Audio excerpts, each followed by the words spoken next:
The Canadian Bitcoiners podcast is just two guys and maybe a guest or two discussing Bitcoin, Bitcoin equities, and the related macroeconomic space. It's not meant to be financial advice, so please, if you're doing any investing after listening to our program, do your own research, do your own due diligence, and understand that any money you invest can be lost. The show is meant for entertainment purposes only, and we hope you enjoy the program. Okay, 5608. All right, let's rip other notable stories here from notables. The adjacent Bitcoin world here. Yeah, very notable. BRICS. Yeah, we haven't mentioned much about BRICS lately, but the Russian news agency TASS, they're reporting that BRICS is going to start working on the creation of a payment system. Yes. And this is going to be based on what they claim to be blockchain and digital technologies. The fuck does that even mean? I'm guessing it's going to be a CBDC, but I could be wrong. Given the fact that China has released a CBDC, at least on a pilot scale, so there is some technical knowledge on how to roll it out. I'm not sure if any of the other BRICS nations also have that type of history, but I'm guessing that's what it is. Hopefully there's no pre-mine and tokenomics or air gap involved, because then it would be truly a shitcoin. But a lot of this has to do with de-dollarization. So this is going to help them in terms of achieving that goal, to streamline payments. And maybe, I'm not sure if this is going to be one advantage to everything, but there may be possibility to attract more people, more countries, more businesses to just adopt this type of thing. So this would be very interesting to see how it plays out moving forward.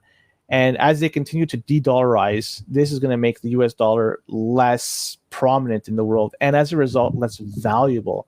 Yeah. And that's going to have some widespread implications throughout the world. But yeah, there you go. CBDC might be coming up through BRICS, but I'm not sure how it's going to be rolled out, when, or what's it going to look like. But that's just my guess. I expect to see this, at some point. I'm not 100% sure they have like the technical competency to do something like this. It's a difficult lift. And again, the thing you need is not so much, backing with commodities. It's two things, really. It's trust between the nations who are establishing the currency, blockchain or otherwise, and it's trust from other countries who are using it. And I don't think those countries have either, do they? No. So then, like, what are we talking about? Like these guys, if they were serious about de-dollarization, they would be going to Bitcoin. Period. End of story. And they don't seem to be. One of them probably is. We could guess that Russia probably is. Yeah, I don't know, ankle deep in Bitcoin. They're certainly not neck deep. But if they're doing it, they have an abundance of energy. They've been shut out of global markets. Yeah, it was always assumed that they're mining Bitcoin, and there's talk about that they have they're getting involved with Bitcoin. So it makes sense. So if one of the countries are doing it, I don't know. Will all of them adopt it? Probably not, though. Hard to say. I don't think so. But like, you know what I'm saying? It's. We talk about how trust has failed in the modern sort of fiat economic world. Currency is a huge part of that, obviously. And the trust that's required for a fiat currency to succeed is both internal and external. And these guys have neither one. I mean, these guys, they there's these clips of the countries who are apparently collaborating on currencies. The guys refuse to drink the champagne before the other guy drinks it. These guys can't do a currency. They can't do a currency. It's not going to happen. Would you trust it if Putin? No, I would not drink the champagne either. I don't blame the man. Yes. I don't blame the man. So there you go. So there's no honors amongst thieves, I guess, in this case. And yeah, I don't know. Maybe they're able to roll something out. And you know what? We could even talk briefly about it at CBDC. Is we always talk about. I'm on the same page as you. It's a matter of when rather than if. Yeah. But we are on different pages with the when. Do you still think that the United States is going to go ahead with a CBDC relatively soon? In my opinion, I would think they're the last of the big countries. I could see Canada doing it, the UK doing it, Europe doing it first. Almost a testing ground. But the United States, in my opinion, they'd be the last. It would be like how far are you talking? What's your timeline here? For United States or Canada and the rest of the group? Canada, I think Canada, we're inside of 5 years. But the US, what do you think? I would say on a pilot scale, a pilot project, 7+ years. Like we're talking a very small, very like narrowed and controlled rollout. Is we're talking, this is the world currency. You can't fuck this shit up. It's nothing two guys in a cottage can't handle. Okay, so why don't we say this then? I think we've had this conversation before, but there's a lot of people here who maybe haven't heard before us talk about this. I think we have to like talk about the definition of what a CBDC is. If it's like controlled spending in a currency that you can't save or invest in the stock market or whatever, I think we're pretty close to that. I don't know if it's proof of authority. That's what a CBDC is. If you have a central node, the central bank issuing it, and it's not proof of work, it's not proof of stake, it's proof of authority. That's CBDC program. I don't think every dollar that's spent is going to be like that in 5 years, but I think that you're going to have some percentage of the currency, if you can even call it currency at that point, in that format. I think inside of 5 years in Canada, I think it's all but guaranteed. I mean, you see the way these guys are forming like the Online Harms Act, for example. Whether you agree with the Online Harms Act or not, it requires certain things of users, certain verifications in terms of age, identity, stuff like that. That's the first step. Everyone has these identifiers online, and then before you know it, it's on your phone. And the next step is that here's some money to spend. You can tap your phone at X, Y, and Z retailer, outlet, mall, whatever. Pay your, I don't know what else you pay for, your veggie burger, whatever it is, right? And that'll be some percentage of the money. I don't think it'll be all the currency or all the spending in terms of like official tender in 5 years. It's an easy one to capture. Boomer's saying is UBI. That's an easy one to capture. Yeah, I mean, why not? Why not, right? Sure, yeah. Control. The second one is something you put into the market. So you buy shares in something. Yeah. When you sell, you get it back. Has to be in UBI or in a digital currency. Yeah, I like that too. It has to be that. But when Floyd Marinescu comes on in May, I started looking at some of this UBI stuff because he's obviously a proponent. I do want to ask him, has the UBI crowd thought about how detrimental this could be in the fight against digital currencies? If everyone wants that $1,000, it really accelerates what would otherwise be a difficult thing to get through. Have you guys thought about that? Do you care about it? I suspect they haven't given it much thought. I don't hold that against them. I don't think a lot of people think about this stuff, honestly, Len. I think it's like a niche thing in Bitcoin more than anything else. A lot of it is hypothetical. Even what we're proposing, obviously, is hypothetical. There's no real world examples, especially how it would be done over here. It's just the theoretical how it can be, given what's transpired in the past little while. It just makes you wonder, why would anybody be in favor of this? It just creates more hurdles, more roadblocks. And then the reality is you may not be able to spend it where you want to. It's your money. Can't read that out loud, but that's a good comment from Opti. It might be. You never criminals. know, It doesn't have to just be that segment of criminals. That's a good testing ground. You're right. Yeah. Your commissary card once you leave the pen. Yeah. Story from Fox LA. I'm not sure Fox LA gets a lot of coverage because of given where they're located, but there's a new California bill that is working its way through the legislature over there, the assembly, sorry. And it would make illegal immigrants eligible for the first-time homebuyer loans. And this is the Assembly Bill 1840, and it was introduced earlier this year. And the bill is hopefully going to expand on who is eligible for a state loan program to include undocumented migrants. And this would be for people that are first-time homebuyers. And those who do qualify would be able to secure a loan that covers up to 20% of the property's purchase price that will not accumulate interest or have required monthly payments. Oh my God. I'll leave it at that. What more do I have to say? I'll leave it at that.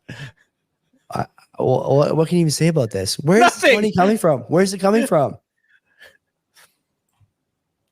I don't know. They don't want to close the border, and then they want to give homebuyer loans with no interest. Am I hearing that right?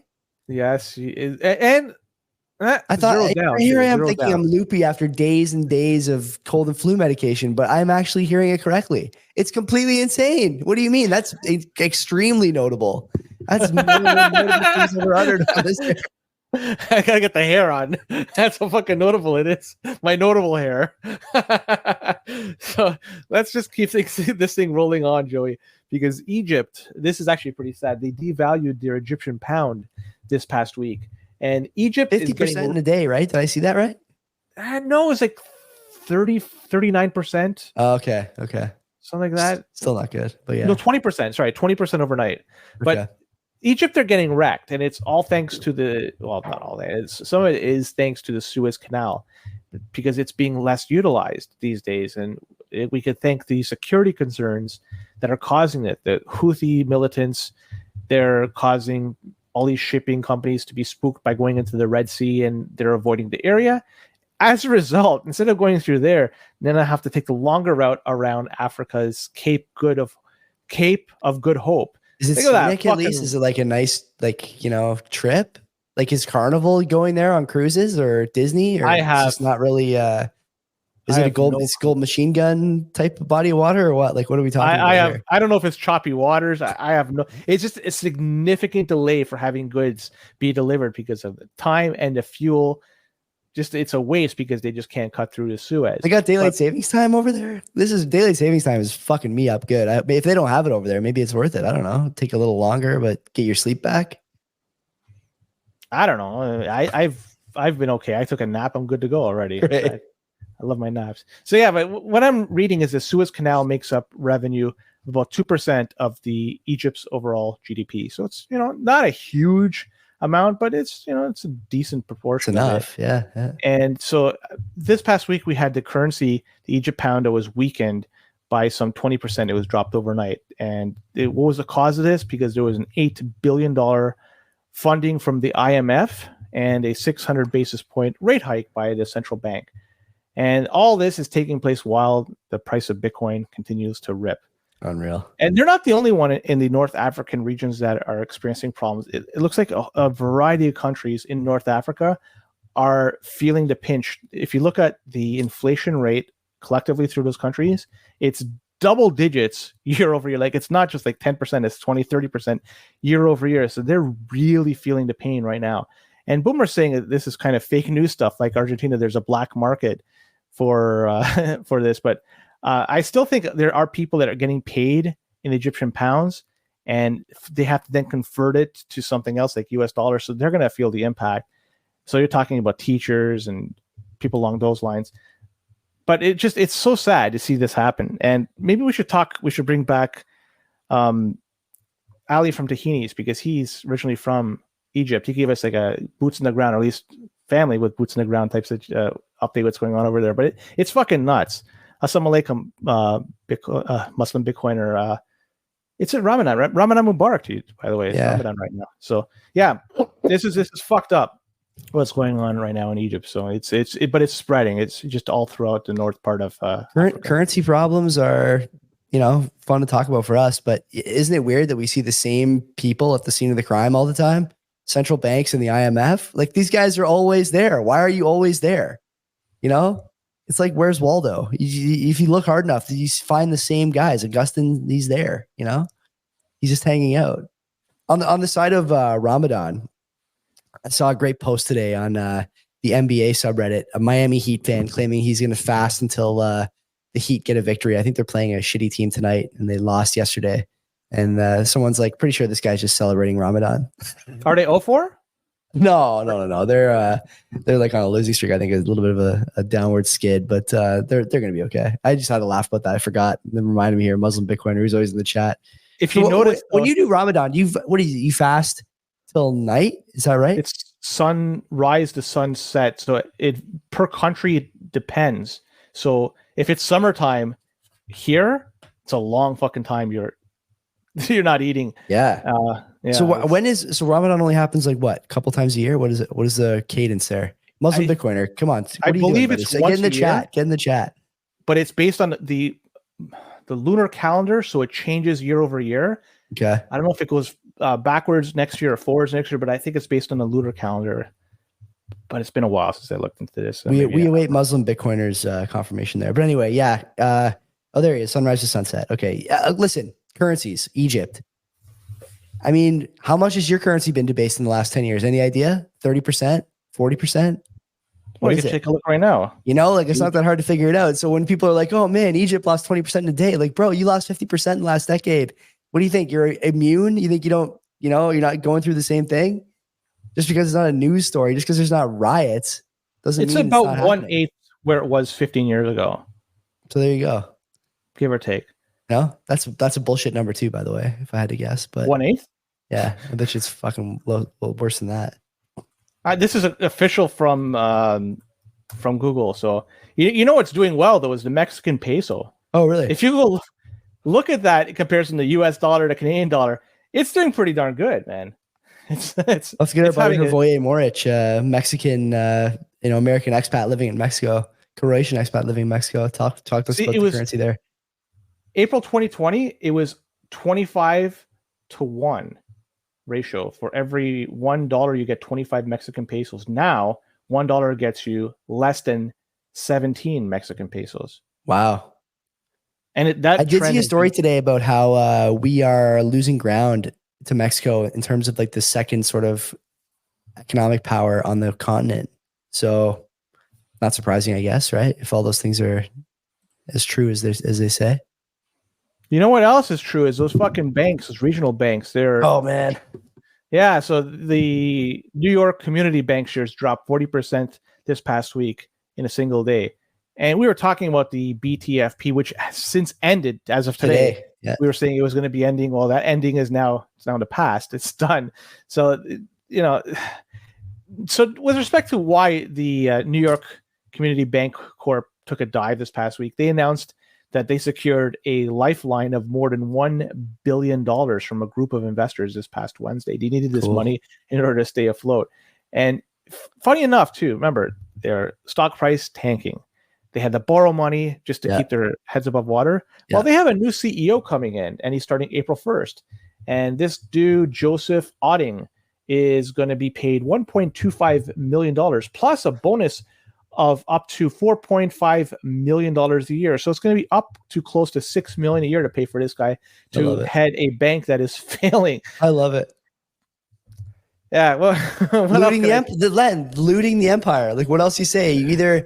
I saw a post. I forget who wrote it, but like this is the time where either you admit that the empire is being looted and head to the trough yourself, or you valiantly try and fix it while everyone's just getting fat and you're getting skinnier and more disease ridden. But like everyone is heading to the trough here, are they not? I mean, come on, bro. Look at what's going on in the States. They're like even here, right? Like all the new Medicare spending, and everyone is at the trough. Everyone is at the trough, except Boeing, who can't even screw a fucking door on a plane anymore. But everyone else. Why are they not? Their planes are still flying. Nobody's grounding them, and the fucking wheels are coming off. The only guy who got grounded in relation are getting killed. That's a bad story. Don't even say that on the air. Oh my god! But it's true. BBC's reporting it. I'm not fucking pulling this from some far fringe news. This is normie news. This is BBC's reporting it, and apparently he died from a self-inflicted gunshot wound. Amazing. That's what's being reported. So 2 of them probably. Anyway, what's next? Sad story. Payroll numbers. I'm gonna just be brief on this. 275,000 jobs were created. I love it. This is going to be obviously revised. Did you see what the expectation was? The analyst expectation? 184. Like, do we really think that the market, like the government numbers, they had a 275,000 job number, they beat by 100K? Do we really think? No, I think I'm wrong with the expect. Maybe but either way, they're way off. Yeah, they have a number what they think it's going to be, and then what they're reporting is way over. It's like, and then they're going to revise it to way under where they thought it was going to be initially. What a fucking joke! Yeah, insane. I'm looking here. Let's see. Yeah, 275,000 jobs. Yeah, the economists projected 200,000. So, like, you tell me, okay. The Department of Downward Revisions will get on this anyways in about a month and revise it back down to 210 or 205 or something like that. And we just had this, I don't know. Do you have the Canadian job numbers on the docket this week? Yeah, I do. Give me those numbers. So I want to talk about those. That's a little closer to home for you and me. Well, so 41,000 jobs were added for the month of February. And something of note is that, remember, 41,000 jobs were added just in the month of February. Last year, Canada's population grew by a little over 1 million people. Yes. Call it 1 million, but it was slightly over 1 million. In that same time frame, when 1 million people, just a little bit over 1 million people came here, our employment increased 368,000 jobs.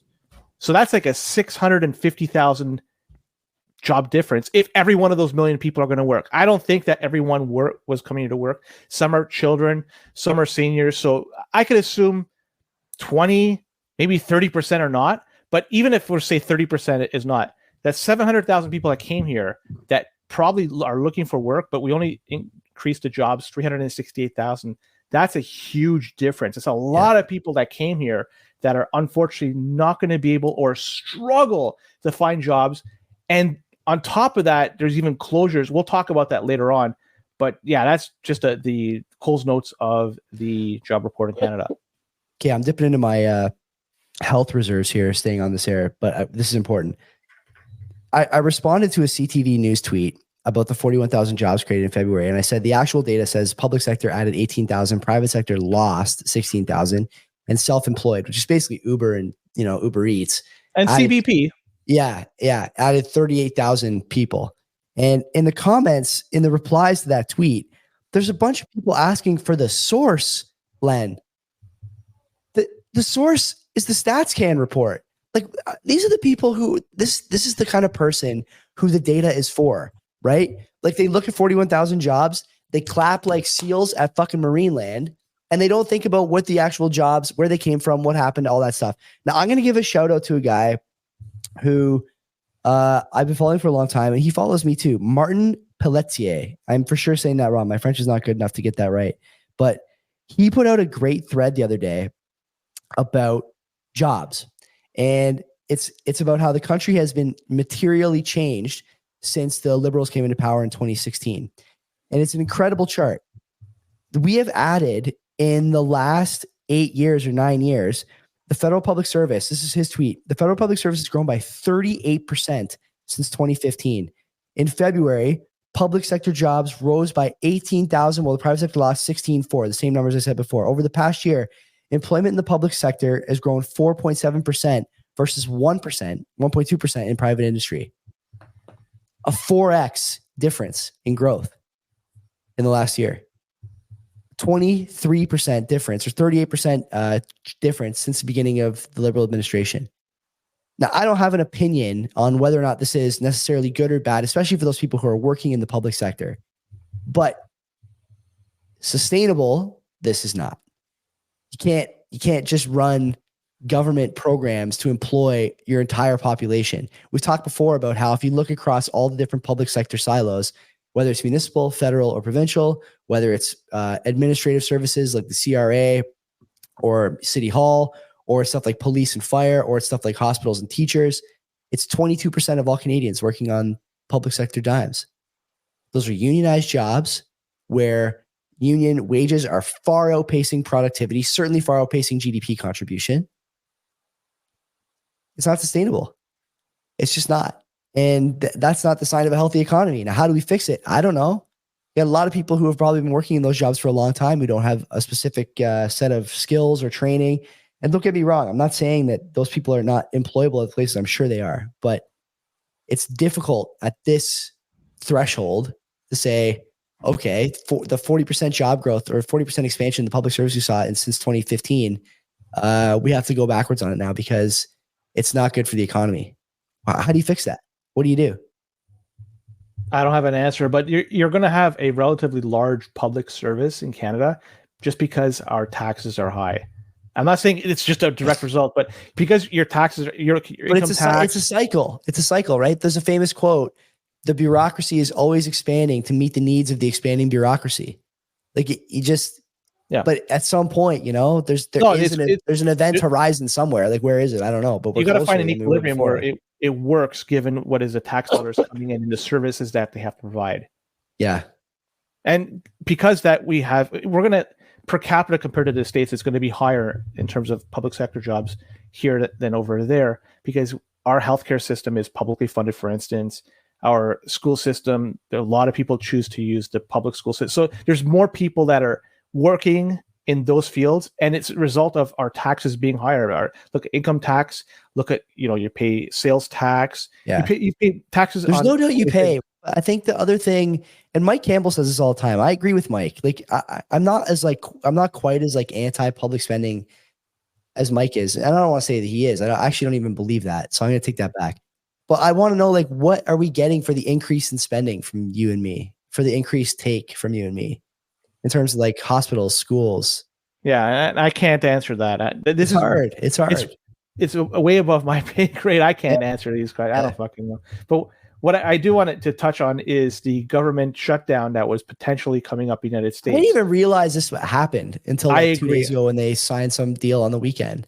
I thought they had carte blanche to run with this thing when the Republicans run up the debt ceiling to whatever the fuck you want. Wasn't it like a 2-year deal or something like that? I thought it was until the election, I thought, or something. But whatever the fuck it was, like I'm incredibly shocked that we're going to have this partial shutdown. So what happened? A $460 billion package was released, and this is going to only fund it until September. So we're going to have to cross this bridge after that. Oh my God. This is about for half the government from what I'm reading. So it includes the Department of Agriculture, Energy, Justice, Transportation, Housing, and Urban Development, and Veterans Affairs. Yeah. So those are the ones that are being impacted. So this $460 billion is going to take them until September. And then after that, it has to be dealt with again, right in the middle of an election too, by the way. So where's the focus going to be from the White House at that time, especially Biden? Obviously, it's going to be about, if he's running again, I'm assuming he is at this moment, his focus will be on getting reelected. If they can get that cocktail from the other night going again, he's for sure. He was good. Like, I know he was good. I hate to admit it, but he was sharp.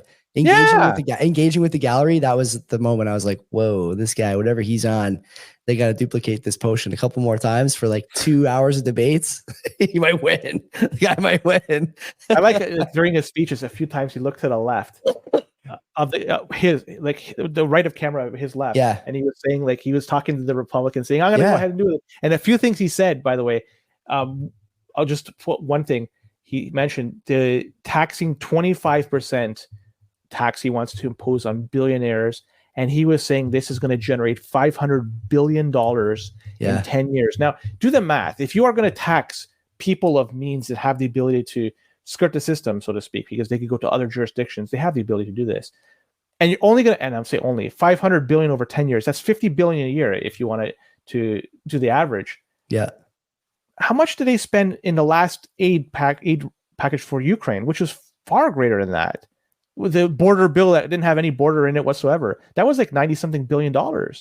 And the majority of that, some 60, I think, went towards Ukraine. So that 50 that you're going to get from these billions for billionaires each year, it's going to be wiped off the first aid package you give to a foreign country. It may not be Ukraine moving forward, but another satellite state that they're constantly trying to keep afloat is Israel. That's a huge draw for them. And it's an expense line that they have on their balance sheet that they have to deal with. Yeah. So what I'm trying to get at is this $50 billion you're going to get every year. It's fuck all.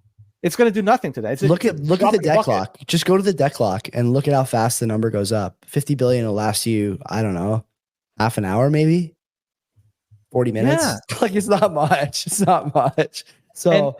And probably the more you put policies in place like that, the more you take away from your long-term tax receipts. People will find ways to get around those things. They'll leave and they'll do other stuff, right? So, and it falls on everybody else, the people that can't do that. Exactly. The poor. Yeah. And on top of that, then you had a 2025 budget that was released. I think it's the proposed budget. So what from gathering is, they're going to be raking in terms of taxation, user fees, and all that shit. It's going to be around $5 trillion, which is a lot of money, but they are spending around $7.5 trillion. And now you throw in a few emergencies here. There's a hurricane there. There's a war to fund over here. You already have a $2.5 trillion gap between what you plan to spend and what you plan to take in. Throw in a few of these other incidences, that could easily turn into $5+ trillion miss that is going to just be tacked on to the. Okay, let me ask something, because you're getting to the point here that I think I want to ask you about. Do you think the debt number that the U.S. constantly bandies about is actually accurate? There's no fucking way. Trillion? Yeah, there's no way it's that. It's got to be higher than that. It's got to be like double that. Like they're just making it up. They're making it up. Like it's all made up. The whole thing is fabricated. This is the thing no one talks about. Everyone's like 34 trillion. You'll never be able to pay it back. Buddy, it's fucking 50. You would never know. You would never know. They just make the numbers up. All the numbers are invented. That may be true. I never thought about that. It's gotta be. It's gotta be. But even if it's made up, and they're hiding a much larger number. 34 trillion is not like something that we could say, oh, this is doable. We could pay this back. Let's increase taxes 10% across the board, cut back our spending. Within 3 years, we're going to have this sucker paid off. That's not the fucking case. This thing, even at 34 trillion, if it's fake and they're bringing us back to that number, it's still a number that is never going to be done with. They just tack it on if I can throw shit onto it. We got tax Ukrainian billionaires. One smart fella says, yeah, that's an option, I guess. How could you tax the 5 people that are getting the? I don't know. I don't know. I think they'd. There's so many things I want to say, but I'm not going to because I don't want to, jeopardize the channel. They can't fund everything. Let me tell you, okay, they got better uses for those guys at this point than taxes. What else you want to talk about? Yeah, it's 125. Can we do Can we do 2 more? Can I get away with 2 more? We can get away 3 with more. 3 more. Let's start off. We'll see what we could go at. We have the Canadian mortgage holders. Yes. They are starting to miss payments in Q4. This is according to Equifax. Yes. I got some really good ones on the back end here, Joey. So mortgage delinquencies, they are surging in Ontario and BC. Ontario is up 135%, and BC is up 62%. They say that mortgagers in Ontario and BC are not only missing their payments on their mortgage, but also missing payment on their credit cards. And this specifically has to do more so with young homeowners. This is troubling. And they say 153,000 more consumers miss payments on credit cards. This is also, by the way, above pre-pandemic levels. Wow. Okay. Now we're talking. Talking. Yeah. Now, I said about the surge in mortgage delinquencies, and it's up 135%. But it's still a low total number, right? Yes. So that's the way to look. There's 2 ways to look at it. Yeah. Percentage-wise increase. London, for instance. London, Ontario, 70 homeowners defaulted on their mortgage payments. 70. That's not a large number. It is, I wouldn't want to be the bag holder for those 70.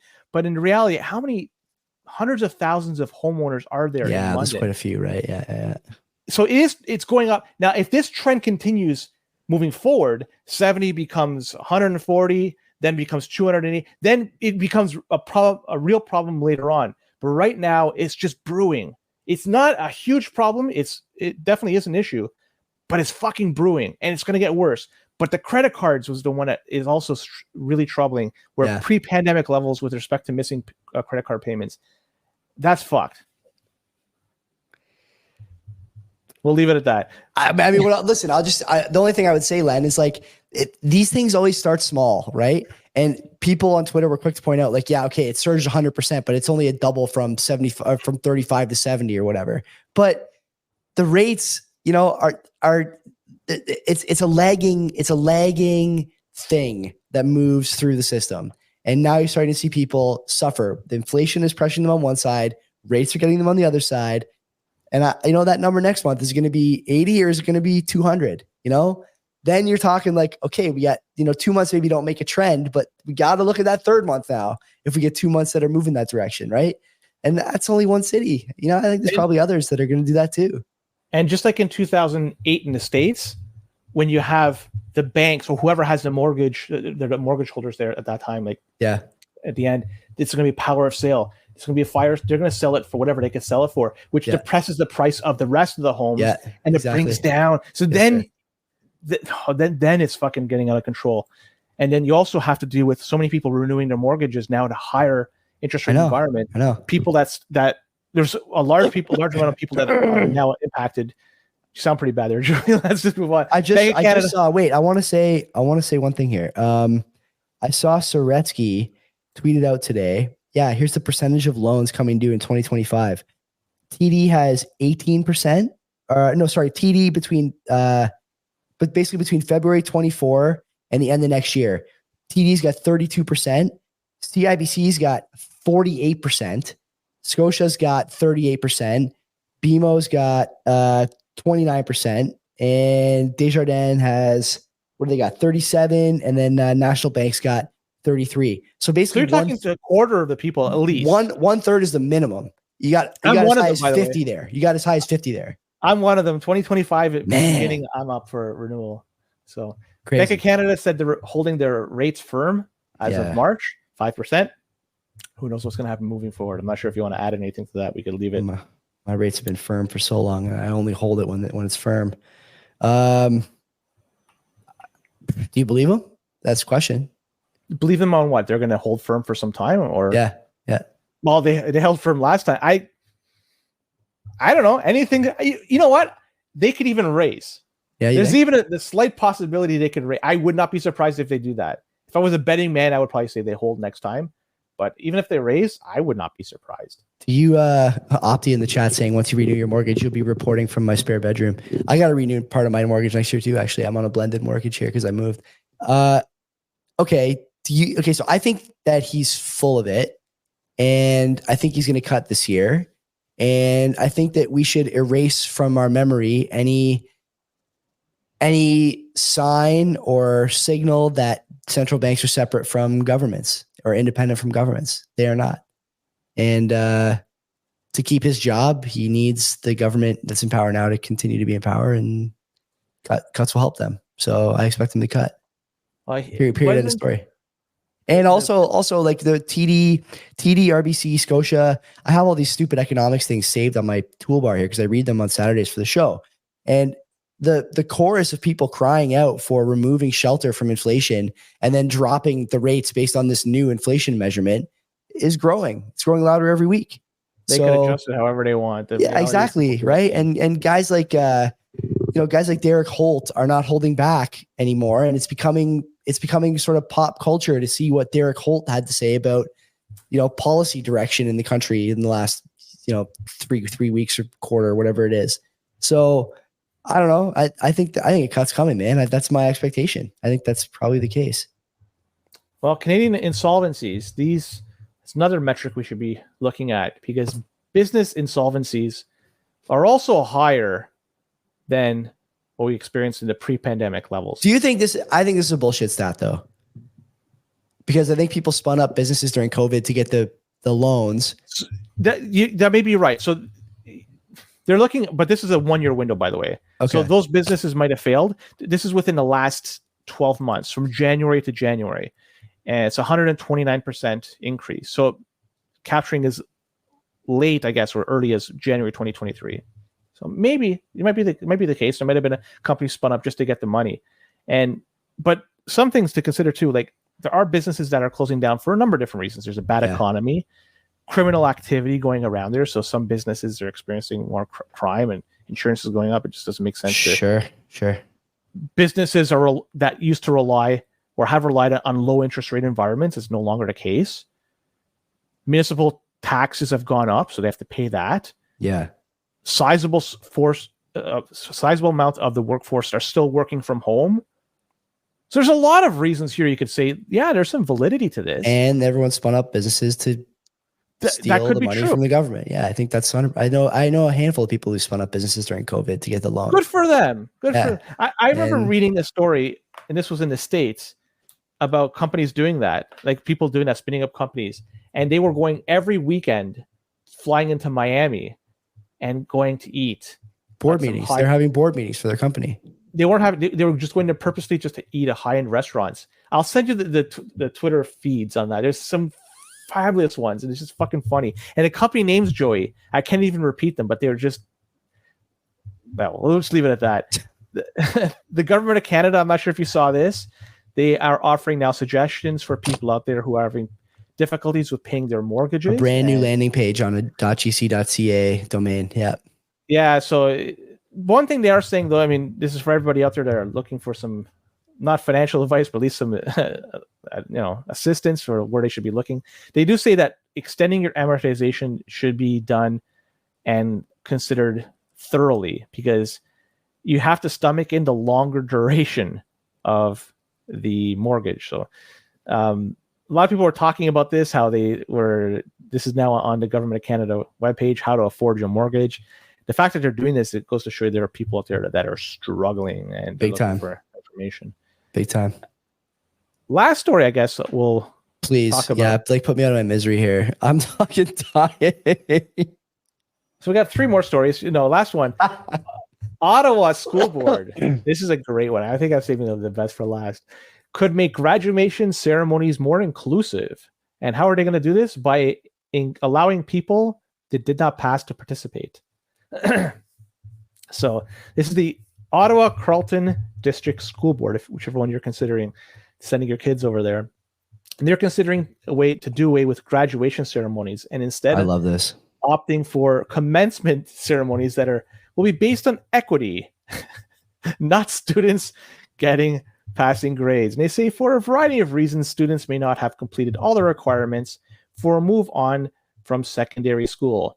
With this change, these students will be able to join their peers and celebrate their achievements. This is the ultimate in participation awards. This is, you show up, you get the fucking participation award and the certificate that comes along with it. I love it. It's a good story to end on. I mean, what are we doing here? It's like amazing. I saw this on Our Canada today, the subreddit, and it's amazing. Like, even those guys are like, why are we taking away the rewards? Like the very few things people who work hard get to enjoy for their hard work, and instead just like throwing everyone into it and just giving it as a participation medal now. Like, why? You don't get to go to the grad dance if you didn't graduate. At least you didn't when I was in high school. You didn't get to go to the athletic banquet if you weren't on the fucking team. Like, you know what I mean? But everybody should be included. Why? This is true. Not? This is true Isaiah's job content. We got to get Francis to talk about this. The message has been neutered so deeply and so horrifically at this point that it just has no potency left. Like, graduating doesn't matter. Your test scores don't matter. None of it matters. It's all just made up anyways. Well, the next graduating class for the medical doctors, I'm showing up. I'm saying, where's my fucking degree? Give me the knife. And yeah, give me a fucking knife. I'm ready to start the job. So pay me right away. That's what I'm going to do. Oh, fuck. That's great. If that can be done, why can't what I'm saying be done? I love it. Not? You know what? I always wanted to be a race car driver. I'm going to show up to the track and say, buddy, where's my suit? It's easy. I just saw Brandon from Green Candle put out a video of him driving a car. So if he could do it, like, truly, probably anybody can. They'll just let anyone do that now. Why not? He's doing. That's it for tonight. Len, thank you for carrying the show. I appreciate you doing the majority of the talking tonight. My voice is like leaving me fucking fast here. So, and thanks to all you guys.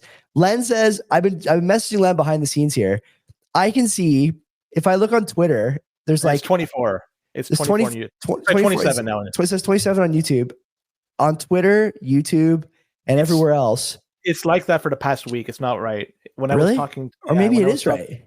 No. If you look at the number, now this is behind the scenes shit. The number doesn't come down. It's always going up. So I think everybody that watched it just keep adding to ramp it. Let's ramp it. Anyway, it's fiat. Make it $1 billion. I appreciate why not? I appreciate you guys coming to the show and sticking with us while I was fucking struggling to talk. So until Wednesday, when I either talk to Tour or we talk to each other again, take care of yourselves. Yeah, don't be a cock. Well, I gotta end all the streams fucking separately here. Hang in, everyone. Still here, everybody. Still here. Okay. There we go.